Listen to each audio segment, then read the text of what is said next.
खरं आहे तुमचं. राज्याचे मुख्यमंत्री एकनाथ शिंदेसाहेब, देवेंद्र फडणवीस साहेब, अजितदादा पवार यांच्या नेतृत्वाखाली जे काय राज्यामध्ये 2.5 वर्षात घेतलेले जे निर्णय जे आहेत, तुम्ही बोलले ते खरं आहे. मुख्यमंत्री लाडकी बहीण अतिशय लोकप्रिय असलेली ही योजना आहे आणि माय भगिनींनी आपल्या भावाच्या प्रती या निवडणुकीमध्ये त्यांनी आपला भाऊ त्या ठिकाणी राज्यामध्ये महायुतीचं सरकार यावा या दृष्टिकोनातून त्यांना मतदान केलेलं आहे. लाडका भाऊ आहे, ज्येष्ठ नागरिकांसाठीची योजना आहे, शेतकऱ्यांसाठीची योजना आहे. मुलगी गरीब आणि सामान्य मुलगी जी आहे डॉक्टर, इंजिनियर, वकील होऊ शकत नव्हती कारण फीज त्यांना परवडत नव्हती. मुख्यमंत्री आणि सरकारने घेतलेला जो निर्णय आहे मुलींसाठी उच्च शिक्षणासाठी सुद्धा सरकारच्या पैशातनं त्या ठिकाणी कॉलेजेसना ती जी काय फीज आहे ते भरले जाणार आहे. त्याच्यामुळं हे लोकहिताचे निर्णय घेतले आणि म्हणून या मतदारसंघामधली एकूण परिस्थिती पाहताना खरं म्हणजे भारतीय जनता पक्षाची ताकद, केंद्रीय मंत्री कपिल पाटील आणि त्यांची ताकद या मतदारसंघामध्ये खूप मजबूत होती आणि त्या परिस्थितीमध्ये सुद्धा त्यांनी जो काही शब्द दिला आणि त्याप्रमाणे भारतीय जनता पक्षाने काम केलं. श्रमजीवी संघटना आणि विवेक भाऊ पंडित, त्याचबरोबर RPI आहे, कुणबी सेना आहेत आणि देवा ग्रुप आहे, ह्या सगळ्या लोकांनी ज्या पद्धतीने सपोर्ट केला आणि तेवढ्याच याच्याने त्यांनी काम केलं नव्हे तर काही प्रवेश जे झालेले आहेत ते प्रवेशसुद्धा आपल्याला निवडणुकीच्या वेळेला दशरथ मास्तर जे आहेत, त्याचबरोबर तेलिवडे आहेत आणि रुपेश म्हात्रे आहेत, तर हे राकेश म्हात्रे आहे, त्या सगळ्यांनी जो केलेला प्रवेश आहे त्याच्याने पण ही निवडणूक जिंकण्यासाठीचं जे आहे एक वातावरण तयार झाला.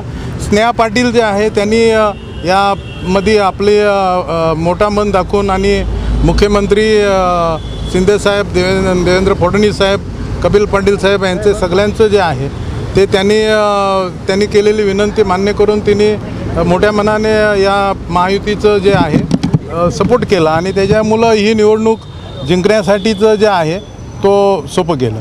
एकूणच भिवंडी लोकसभेमध्ये बघितलं तर महायुतीचं पारडं जड झालेलं आहे. लोकसभेच्या पराभवानंतर कुठेतरी पुन्हा एक तुमच्या बाजूने मतदारांचा कल झुकते. काय सांगाल की ज्या पद्धतीनं भिवंडी असेल, शहापूर असेल, मुरबाड असेल, भिवंडी पश्चिम असेल या ठिकाणी आपला विजय झाला? नक्की या ठिकाणी हा जो कल आपण जो पाहत आहे हा मुख्यमंत्री एकनाथजी शिंदेसाहेब, अजितदादा पवार आणि देवेंद्र फडणवीस साहेब यांच्या नेतृत्वावर विश्वास ठेवून आणि या ठिकाणी माजी केंद्रीय मंत्री कपिल पाटील साहेब या नेतृत्वाचं यांच्या माध्यमातून जे उभं राहत असलेलं महायुतीचं मजबूत संघटन या विधानसभेच्या निवडणुकीच्या निमित्ताने आपल्याला पाहायला मिळालं आणि ही जी विधानसभा जी आहे या विधानसभेचं शांताराम मोरेच्या रूपाने महायुतीला ही आमदारकी 5 वर्षासाठी सन्मानाने बहाल केली जात आहे आणि अतिशय पारदर्शक 5 वर्षामध्ये कुठल्याही या विधानसभेच्या कानाकोपऱ्यातनं कुठलाही कॉल येणार नाही आणि जे काय काम होईल ते पारदर्शक होईल नव्हे तर हे जे घटक पक्ष आहेत निधीसुद्धा जे आहे ती विभागून दिली जाणार आहे. भारतीय जनता पक्षालाही दिली जाईल, शिवसेनेलाही दिली जाईल, श्रमजीवीला पण दिली जाईल, सर्व घटक पक्षांना दिली जाईल. एवढा पारदर्शक काम होईल. काय वाटतं म्हणजे आता महायुतीची तर सत्ता आलीच, मुख्यमंत्री कोणाचा असेल? हा म्हणजे माझ्यासारख्या सामान्य साध्या सैनिकासाठी हा प्रश्न जरा मोठा आहे. ह्या प्रश्नाचे उत्तर जे आहे महायुतीचे नेतेच आपल्याला देतील.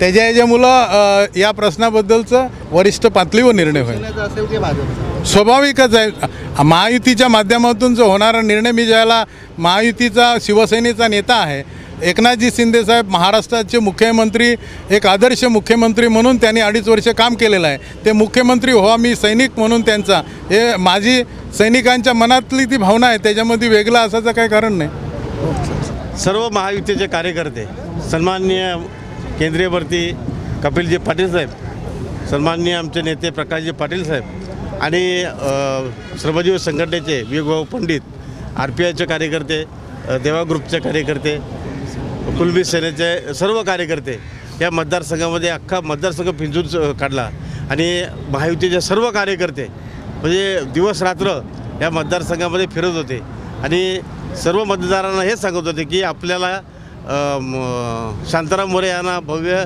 दिव्य अशा खूप मतांनी निवडून द्यायचं आहे. त्याच्यामुळे सर्व कार्यकर्त्याच्या घामामेहनतीवर आज भिवंडी ग्रामीणमध्ये हे महायुतीचा आमदार म्हणून मला या ठिकाणी सर्व मतदारांनी निवडून दिलेलं आहे.